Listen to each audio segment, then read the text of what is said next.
souvent dans les animes pas connus, il y a quand même des pépites. Ces animations qui sont passées derrière le devant de la scène parce qu'il y a eu des gros titres que t'as sûrement loupé. Et si tu cherches des animes, c'est ceux-là qu'il faut regarder. Vous l'avez compris, on va parler de 4 animes d'action peu connus que tu dois absolument regarder. Comme d'hab, le petit like si t'as aimé, ça fait plaisir et ça aide beaucoup. On a atteint l'objectif de la dernière vidéo, merci à vous. Et si on tentait les 5000? En commentaire, tu vas me mettre un truc plutôt simple. Pour toi, quel est le personnage dans les animes qui a eu le plus dur passé? Et là, on parle pas du truc dur qui est passé. Bref, Francis, balance-moi ce petit générique.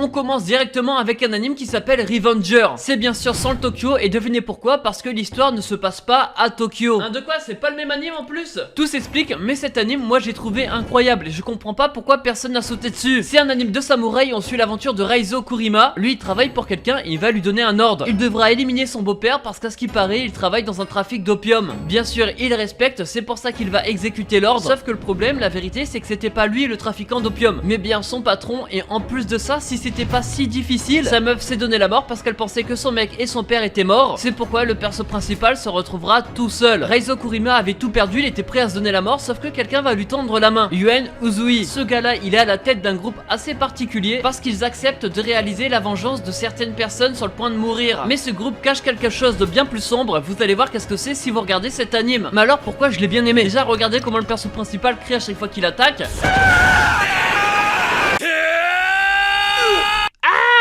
Non, là c'était moi.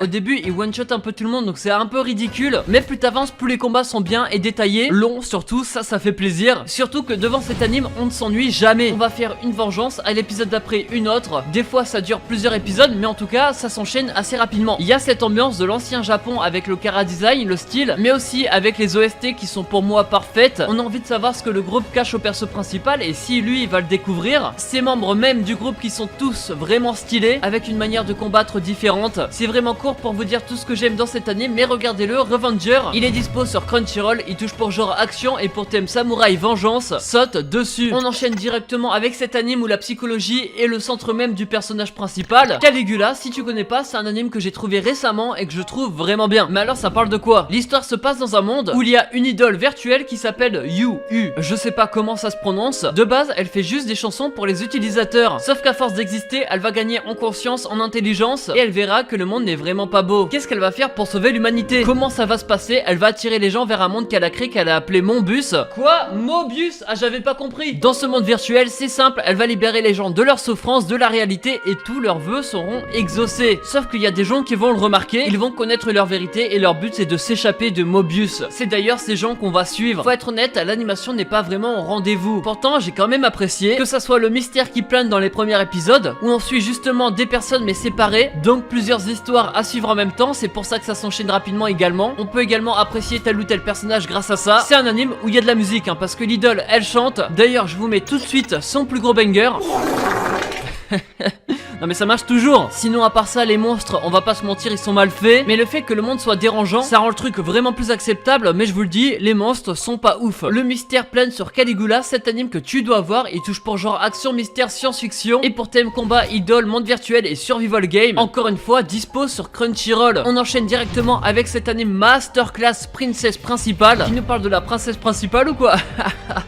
Ah bah ouais, du coup, l'histoire se passe dans la ville de Londres au 19e siècle, là où la capitale est divisée par deux parties, l'Est et l'Ouest, et c'est séparé par un mur. Nous on suit 5 étudiantes de l'école qui s'appelle Queen's Mayfair, et eux c'est simple, ils appartiennent au monde de l'espionnage. Déguisement, infiltration, poursuite de voiture, quotidien d'un artiste pour eux. On suivra justement leur activité, leur mission par le biais d'épisodes. Et d'ailleurs, ces épisodes sont un peu particuliers. Au premier, on les voit avec la princesse faire une mission, tout ce qui a plus de banal dans un anime d'espionnage, tu vas me dire, sauf qu'en tant que spectateur, on sait pas trop ce qui se passe, on comprend pas trop. C'est à l'épisode 2 qu'on aura toutes les explications grâce au passé, mais c'est pas tout. À l'épisode 4 vous allez peut-être être perdu, et ça c'est simple, c'est parce que les épisodes ne se suivent pas. Alors bien sûr pas tout au long de l'anime, mais sur une grande partie quand même. Ça permet de présenter le personnage, leur mission, et c'est tout. Mon analyse s'arrête là, j'ai pas trouvé de point positif à faire ça. C'est juste original comme décision, en tout cas ça dérange pas. Et de toute façon Zola a dit j'accuse, moi je dis je l'encule.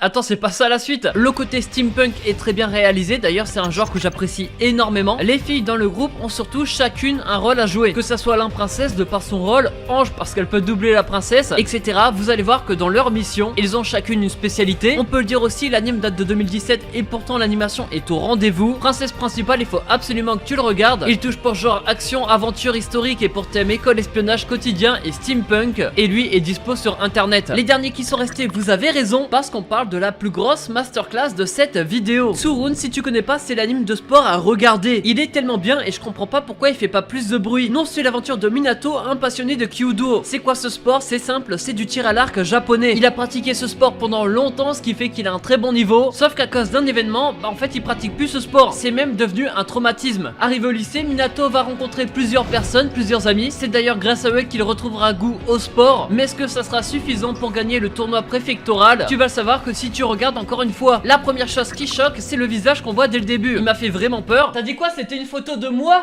Oubliez ce que j'ai dit les gars, c'est une blague. Par contre, une fois que t'allumes l'anime, là tu te rends compte que l'animation est vraiment incroyable. C'est bien fait, c'est bien réalisé. En plus les couleurs sont douces, je sais pas l'expliquer, mais ça colle parfaitement à l'anime parce que devant tu es apaisé par son animation comme j'ai dit, mais également par l'univers de ce sport, qui est peut-être un sport mais considéré comme un art japonais. En tant que spectateur, on est là pour découvrir quel est le passé du personnage principal. Qu'est-ce qui l'a poussé à arrêter le Kyudo? Mais on est surtout là parce que c'est un anime de sport. Et comme tous les animes de sport, il respecte tous les codes et t'auras surtout des frissons. C'est quant à ça que tu te rends compte que l'anime est vraiment bien. Chaque personnage respire la joie de vivre, même s'ils sont tous un peu clichés. Franchement, Tsurun, je suis content de vous en reparler parce qu'il faut vraiment mettre la lumière dessus. Il touche pour genre comédie, drame, school life, slice of life et pour thème amitié, club, école, Kyudo, quotidien et sport. Et lui également est dispo sur Crunchyroll. Bref, c'était un manga, je vous ai parlé de 4 animes peu connus mais incroyables que tu dois absolument regarder. Comme d'hab, le petit like si t'as aimé, ça fait plaisir et ça aide beaucoup. N'oublie pas ton objectif, c'est les 4000. Et en commentaire, tu vas me mettre pour toi, je dis bien pour toi, quel est le personnage qui a le plus dur passé. Bref, nous on se retrouve la semaine prochaine comme d'hab. C'était Rush Manga, allez, ciao, bye bye.